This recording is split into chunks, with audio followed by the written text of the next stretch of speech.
Confesiones anónimas que no podrás borrar de tu mente. Parte 6. Corrí a mi hijo de mi casa por ser gay. Se volvió alcohólico y casi fallece de tanto beber. Esto pasó en 1991. Mi hijo tenía 18 años e iba a la universidad. Yo y mi esposa nos considerábamos una familia italiana católica y normal. Éramos tradicionales y algo ignorantes en muchas cosas. Odiábamos la feminización de la cultura. Imágenes de drag queens en Nueva York y las enfermedades de transmisión y los jóvenes varones usando pantalones ajustados nos hacían hervir de horror. Mi esposa encontró revistas traviesas gay en la habitación de nuestro hijo. Llegué a casa y ella estaba enojada y regañándolo. Yo pregunté qué pasaba y ella me enseñó. Sentí que mi corazón cayó a mi estómago. Fue como un puñetazo en mis entrañas. Él era gay. Se sintió como la peor de las traiciones, traicionando nuestra religión, traicionando la crianza normal y saludable que le dimos. No teníamos ni la mínima idea del concepto de nacer gay. Creíamos que era algo que elegías y una vez que lo hacías no podías parar. Todo lo que le habíamos dado, un hogar tradicional, normal y religioso con suficiente dinero para ir a la universidad y libertad relativa para hacer lo que quisiera y él lo tiró todo a la basura. O por lo menos así se sintió en ese momento. Él era mi hijo, la cosa más preciada en mi mundo. La persona que heredaría el nombre de mi familia. El hombre que crié para que fuera un hombre, pero en ese momento era lo más alejado de un hombre que pudiera imaginar. Ahí mismo tomé la decisión de que él no era mi hijo, simplemente era un afeminado que vivía en mi casa. Sé lo terrible que todo esto suena porque lo era. Y así era como pensaban la mayoría en nuestra comunidad. Estábamos inundados de propaganda para odiar a los gays y con la idea de que todos los jóvenes lo eran y que estaban experimentando y contrayendo enfermedades y vistiéndose como mujeres. El cabello largo en hombres, hombres usando maquillaje, David Bowie, las drag queens de Nueva York, Freddie Mercury, la ropa ridícula de la era, todo eso daba una impresión de que el mundo se estaba convirtiendo en un paraíso de afeminados gays.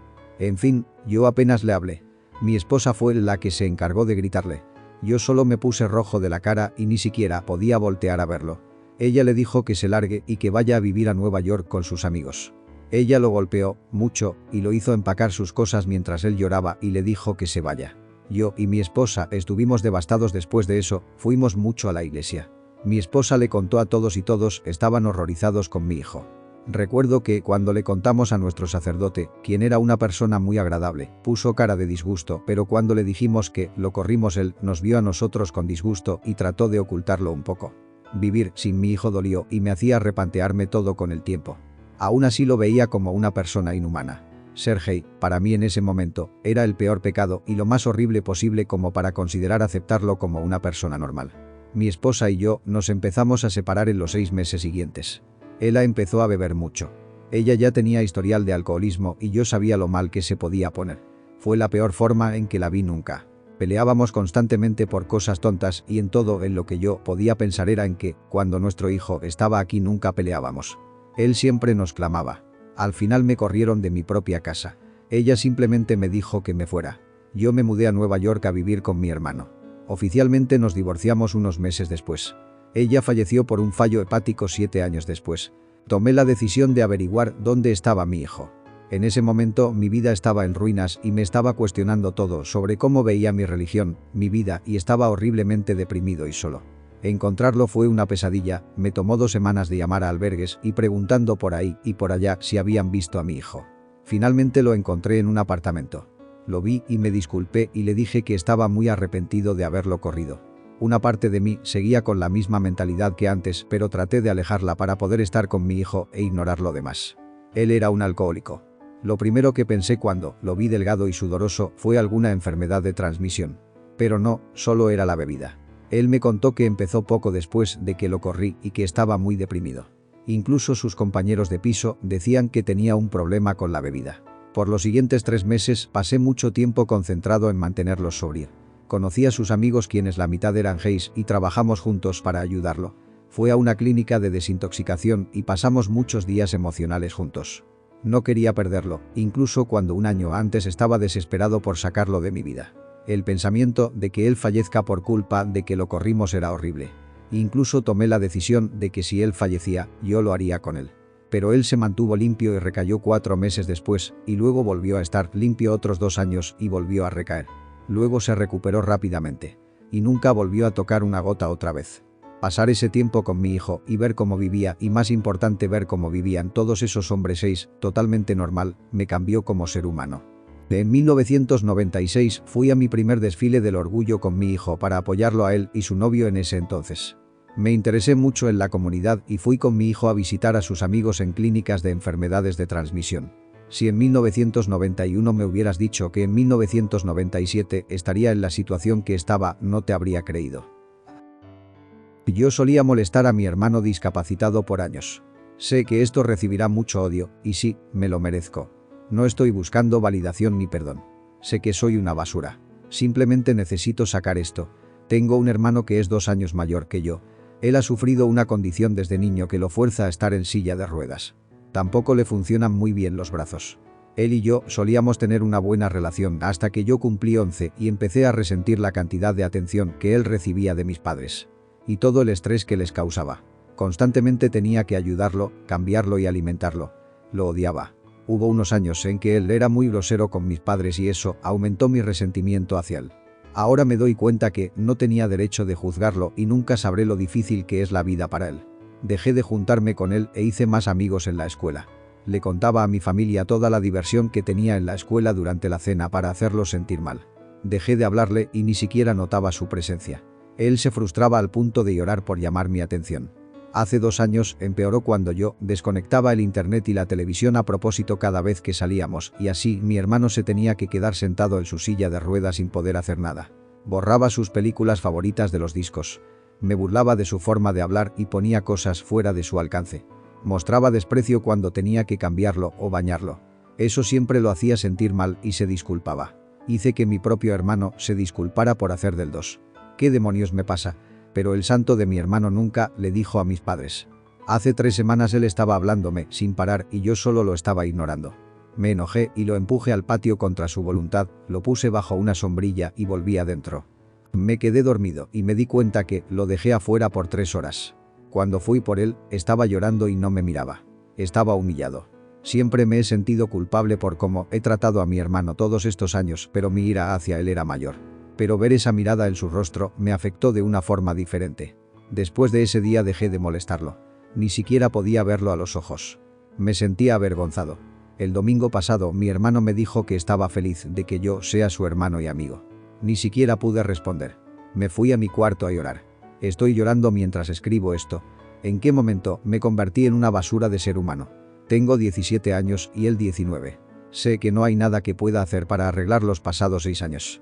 Esta noche mi hermano regresará con mi mamá de una cita con un especialista. Me voy a disculpar con él y le rogaré porque me perdone. Quiero volver a ser un buen hermano para él. Soy un chico sano que eligió bulear a su único hermano por algo que ni siquiera es su culpa. Me siento muy avergonzado de mí mismo. Mi hijo golpeó a un chico y estoy muy orgulloso de él. A mi hijo lo molestaban mucho en la escuela. La gente se burla de su acento y le gritan cosas racistas. Le avientan comida en el almuerzo y empiezan rumores sobre él. Una vez pusieron su mochila en el inodoro y muchas otras cosas que los niños se hacen entre ellos. Mi hijo me contó quién es el principal chico que lo molesta y fui a la escuela a hablarle sobre mi preocupación. La escuela le dio una severa plática sobre eso que solo lo detuvo por unas semanas y luego continuó molestando a mi hijo. Entonces yo fui a la escuela y me quejé otra vez y la administración me dijo que hablaron con el chico y que él les dijo que solo estaba bromeando y que en realidad eran amigos. En fin, el asistente del director me dijo: son chicos, se comportan como chicos y que no era nada fuera de lo normal que los chicos se burlen de otros chicos. Pero como el chico admitió que lo hacía, le dieron un castigo que en realidad no era nada. Entonces me di cuenta que no iba a pasar nada si seguía yendo a la escuela cada vez que mi hijo volviera a casa llorando, por lo que tomé cartas en el asunto. Ahora les diré algo sobre mí. En mi país natal yo era un boxeador amateur, pero por la mala situación financiera en la que estaba, mi mamá no quería que yo boxeara, ella quería que trabajara y estudiara. Entonces lo que hice fue enseñarle a mi hijo a pelear. Cada día al volver del trabajo por los últimos 9 meses lo llevaba a un gimnasio y le enseñé a golpear el saco, tirar golpes, le enseñé a mover los pies, a golpear con velocidad, esquivar y todo lo que sabía sobre boxeo. Funcionó de maravilla para mi hijo. Se volvió más fuerte no solo física sino también mentalmente. Dejó de volver a casa llorando, empezó a hacer nuevos amigos y tuvo un efecto positivo en él. Cuando le preguntaba si lo seguían molestando en la escuela, él decía que no le importaba lo que gente a la que no le importaba decían sobre él. Creí que ese era el final de sus problemas de bullying. Pero me equivoqué. Hace 2 semanas recibí una llamada de la escuela y me dijeron que mi hijo se había metido en una pelea y que tenía que ir a recogerlo porque él y el otro chico estaban suspendidos 5 días por pelear. Cuando fui a recogerlo mi hijo estaba cubierto de sangre, lo que me alarmó al principio, pero luego él me dijo que no era su sangre, que era del otro chico. El chico había puesto su mochila en el inodoro y le empezó a decir cosas racistas y mi hijo le dijo que si no paraba lo golpearía y mantuvo su promesa. Resulta que mi hijo le rompió la nariz, le partió el labio y lo golpeó en el ojo tan fuerte que se le hinchó y no podía abrirlo. Mi hijo tenía algunos moretones en la cara, pero nada comparado a lo que tenía el otro chico. A mi hijo su madre lo ha estado regañando mucho, ella lo obligó a escribir una carta de disculpa al chico, a los padres del chico, al director, a la maestra, al guardia de la escuela que lo separó y ella está muy molesta conmigo y me culpa de esto por haberle enseñado a pelear. Pero, honestamente, yo no puedo estar más orgulloso de él. Le voy a dar todo lo que desee para Navidad. Estoy intentando no embarazar a mi esposa a propósito. Estoy a finales de mis 20. Mi esposa aún está a principios de sus 20. No tenemos hijos, tenemos 2 perros y hemos estado casados por solo 7 meses. Mi plan inicial era casarme por 2 años, establecernos en nuestros trabajos, que son nuevos y luego empezar a tener hijos. Sí quiero hijos y le he explicado mi preocupación a ella, pero a ella no le interesa. Esta persona se me abrazó, esta persona tendrá bebé pronto, sus amigas de la preparatoria y universidad están teniendo hijos, etc.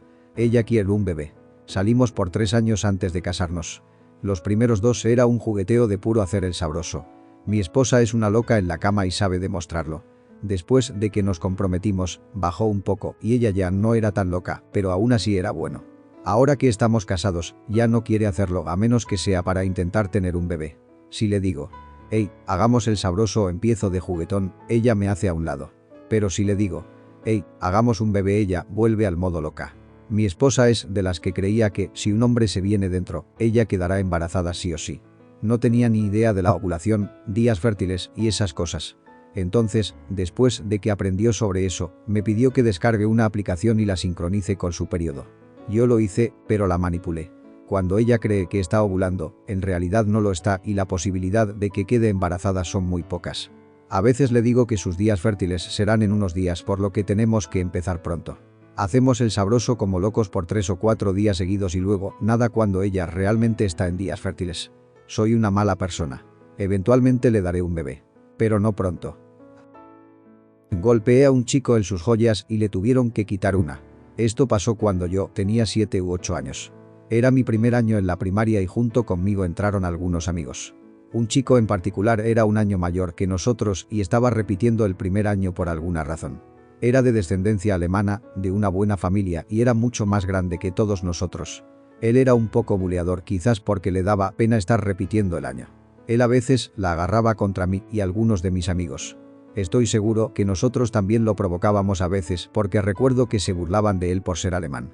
Entonces, un día, mientras estaba parado fuera del salón, lo pateé justo en las bolas. Él cayó al piso, pero yo no puedo recordar mucho de lo que pasó después. Probablemente yo y mis amigos salimos corriendo. Ni siquiera recuerdo si se merecía la patada en ese momento o me estaba vengando por algo anterior. En fin, él faltó a la escuela unos días y había rumores de que estaba en el hospital.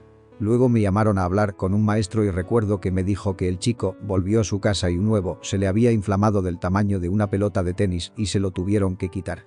No recuerdo haber sufrido un castigo duro, pero sí recuerdo que los chicos se burlaban de eso. Los detalles son confusos, pero me sentí muy mal y sentí que me había metido en muchos problemas, por lo que nunca le dije a mis padres. Eso fue peor ya cuando me enteré en un partido de fútbol que mi papá y su papá habían ido a la escuela juntos porque los vi en las gradas platicando como un año después. Yo estaba muy asustada mientras ellos hablaban y luego me empecé a sentir culpable porque tal vez a mi papá lo veían como grosero por no disculparse por lo que hice. Pero no parecía ser el caso ya que estaban hablando como los mejores amigos. Me sentí horrible por eso.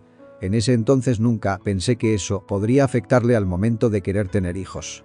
Cuando aprendí que eso sí podría afectarle si algún día quería tener hijos, mi culpa se amplificó. Los años siguientes en la primaria estuvieron bien, él me hablaba lo normal, recuerdo que era menos paciente conmigo que con los demás. Una vez trató de ahogarme en el río en un campamento porque yo lo había hecho enojar por alguna razón.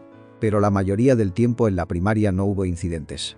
Fuimos a secundarias diferentes por lo que no mantuve contacto con él.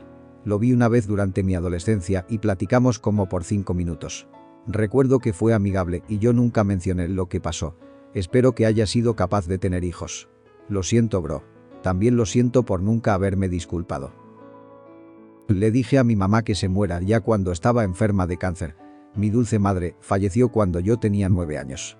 Durante su horrible batalla con cáncer de ovario yo me frustré por verla deteriorarse tan rápido y le dije lo que solo mi mente de niño podía pensar. Deseo que mueras ya. Su respuesta es lo que hace que me duela el alma. Ella me miró sin palabras y empezó a llorar en silencio. Mi yo de 9 años no entendía por lo que la dejé llorando y me fui con mi culpa. Nunca hablamos sobre eso y ella falleció meses después. Yo no era un mal niño. Simplemente no estaba preparado para ver a mi mamá sufrir de esa manera y me frustré. Descansa en paz, mamá, siempre estás en mi mente.